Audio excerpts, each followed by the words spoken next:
Assalamualaikum warahmatullahi wabarakatuh. Selamat pagi, siang, sore, atau malam. Hello everyone, salam budi luhur. Perkenalkan, nama saya Alif Farhan Fadilah. Saya adalah mahasiswa baru atau bisa disebut dengan maba dari jurusan Manajemen Fakultas Ekonomi dan Bisnis.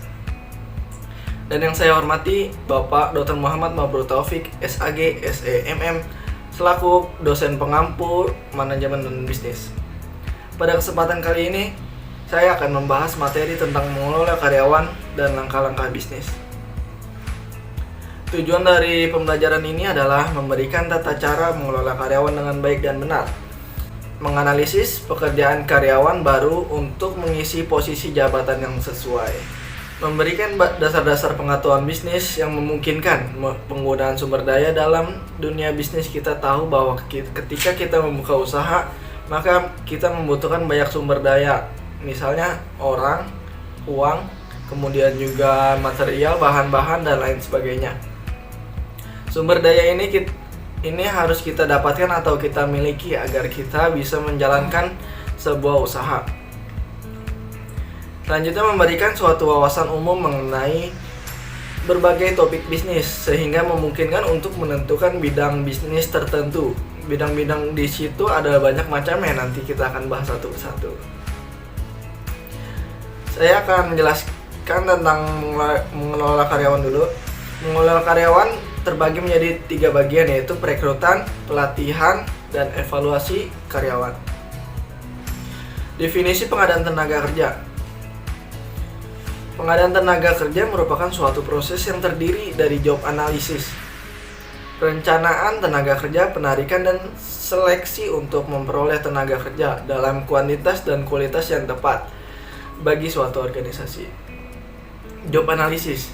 Analisis pekerjaan atau job analisis merupakan sebuah proses penyeleksi yang sistematis untuk memperoleh informasi mengenai pekerjaan dan kualifikasi atau persyaratan yang diperlukan dalam pelaksanaan pekerjaan yang ada di sebuah organisasi. Sebelum menganalisis, para analis harus mengenal dengan baik kondisi lingkungan dan internal organisasi. Selanjutnya ada job evaluation atau evaluasi pekerjaan. Analisis pekerjaan, penyediaan informasi yang dapat digunakan untuk mengevaluasi pekerjaan, membandingkan suatu pekerjaan yang satu dengan pekerjaan lainnya untuk menjamin bahwa pekerja tersebut dihargai secara adil. Selanjutnya, penerimaan, pelatihan, dan evaluasi karyawan. Kunci dalam meraih kinerja perusahaan adalah sumber daya manusia atau karyawan. Oleh karena itu, kinerja sebuah perusahaan tergantung pada bagaimana cara mengelola sumber daya manusia. Manajemen sumber daya manusia meliputi merekrut karyawan, mengembangkan keterampilan mereka, dan mengevaluasi kinerja mereka. Meramalkan kebutuhan karyawan. Apabila kebutuhan karyawan dapat diramalkan sebelumnya, perusahaan memiliki lebih banyak waktu untuk memenuhi kebutuhan tersebut. Beberapa kebutuhan akan sumber daya manusia terjadi ketika karyawan pensiun atau mendapatkan pekerjaan di perusahaan lainnya. Pensiun dapat diramalkan dengan beberapa ketepatan. Namun peramal ketika seorang karyawan mendapatkan pekerjaan di perusahaan lain akan sulit dilakukan. Oleh karena itu, perusahaan harus secara hati-hati memutuskan apakah mengisi dengan karyawan baru, pekerja penuh waktu, atau dengan penambah jam kerja atau bisa disebut dengan lembur. Selanjutnya ada analisis pekerjaan. Sebelum perusahaan mendapatkan karyawan baru untuk mengisi posisi jabatan yang ada, harus diputuskan tugas-tugas dan tanggung jawab yang akan dilaksanakan oleh posisi tersebut dan apa persyaratan.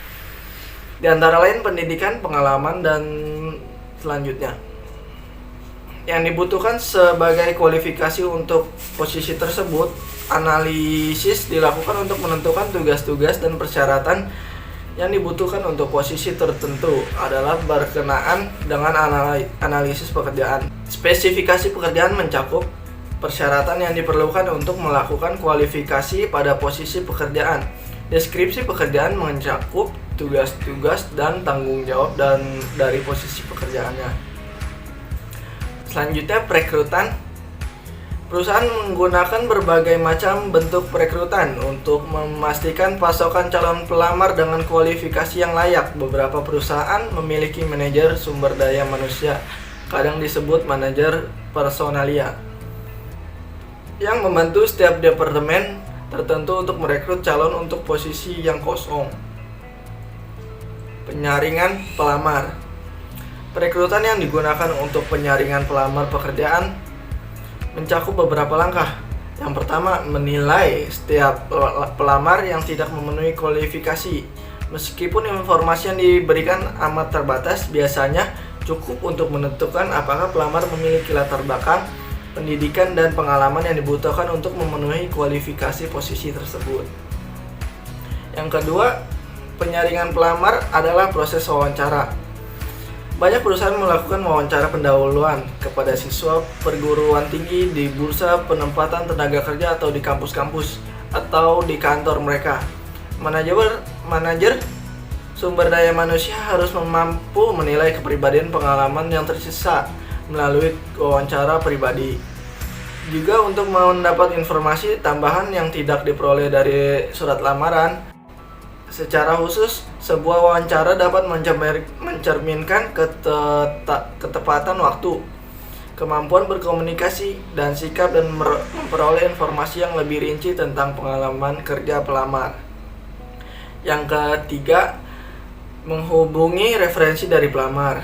Yang keempat, melakukan tes penerimaan karyawan yang merupakan tes untuk mengetahui kemampuan calon karyawan. Di antara lain tesnya yaitu untuk tes untuk menilai institusi dan kemampuan untuk bekerja dengan karyawan lain. Selanjutnya tes menilai keterampilan khusus seperti menggunakan komputer. Selanjutnya tes fisik atau tes kesehatan.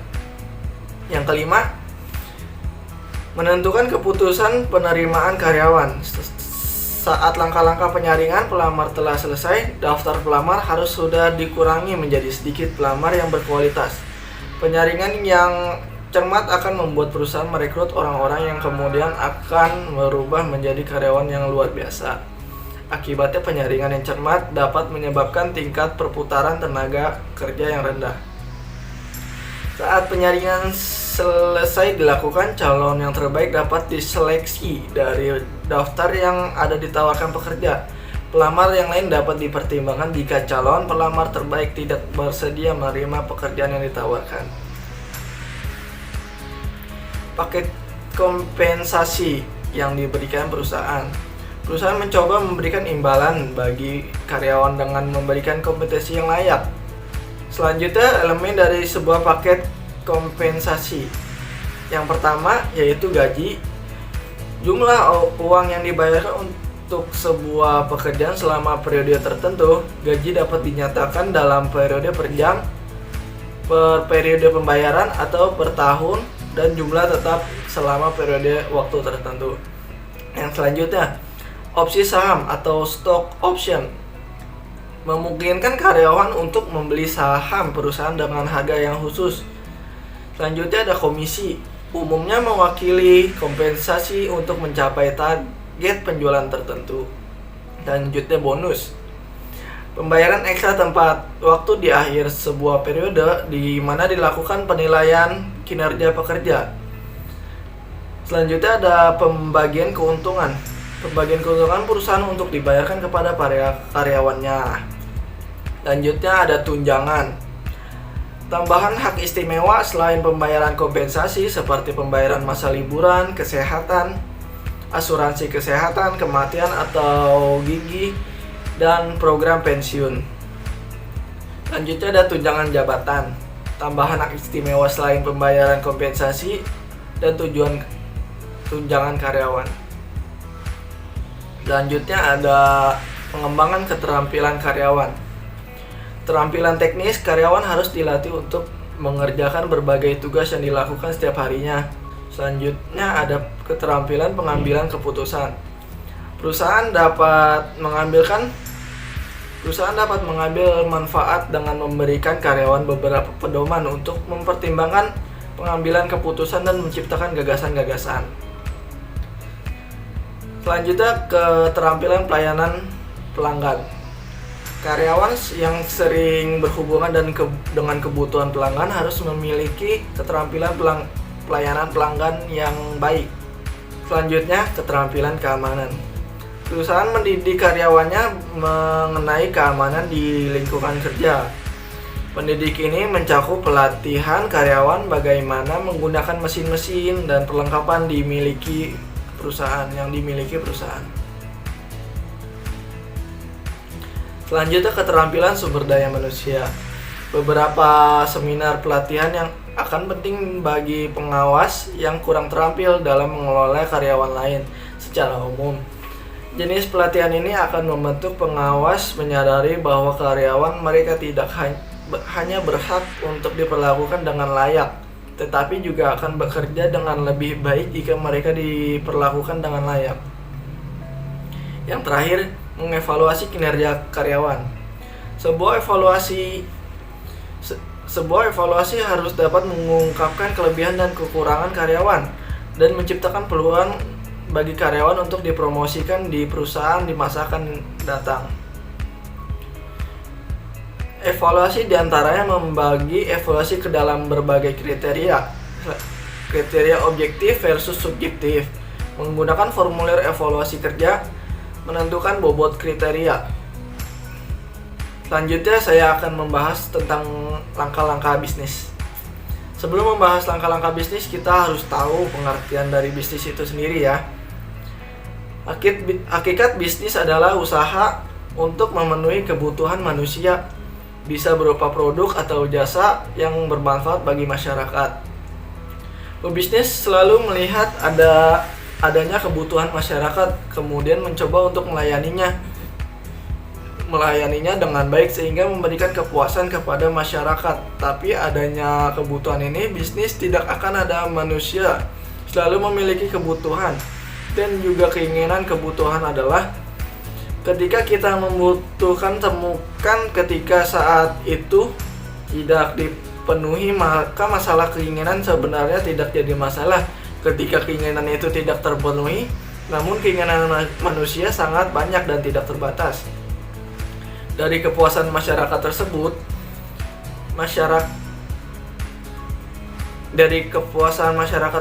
akhirnya mendatangkan keuntungan.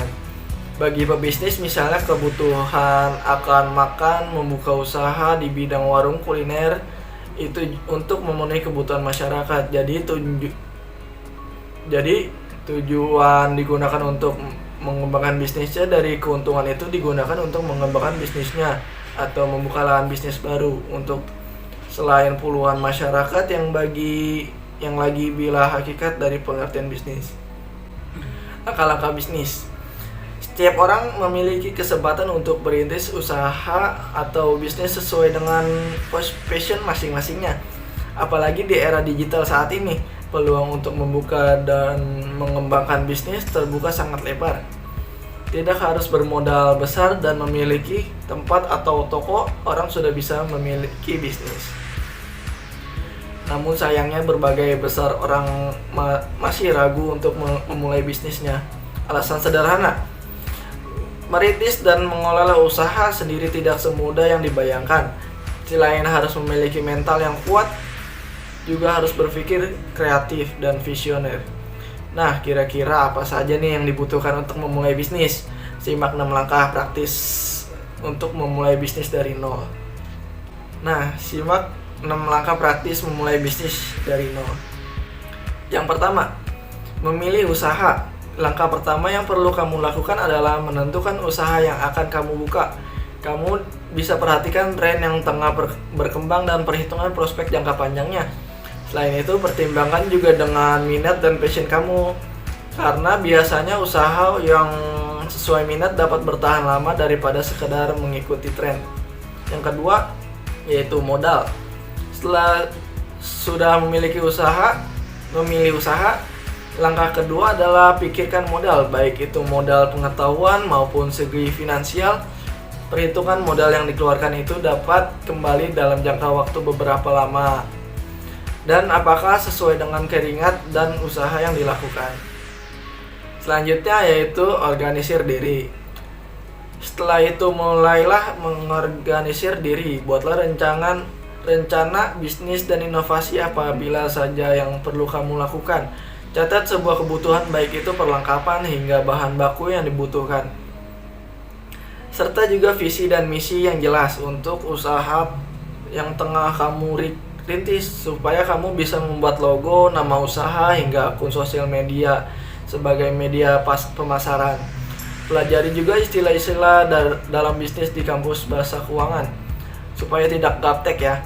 Selain itu, jangan pernah malu belajar dari orang lain. Apabila dari pengusaha sukses, setiap pengusaha punya cerita sukses dan tantangan masing-masing. Selanjutnya, pilih SDM yang tepat.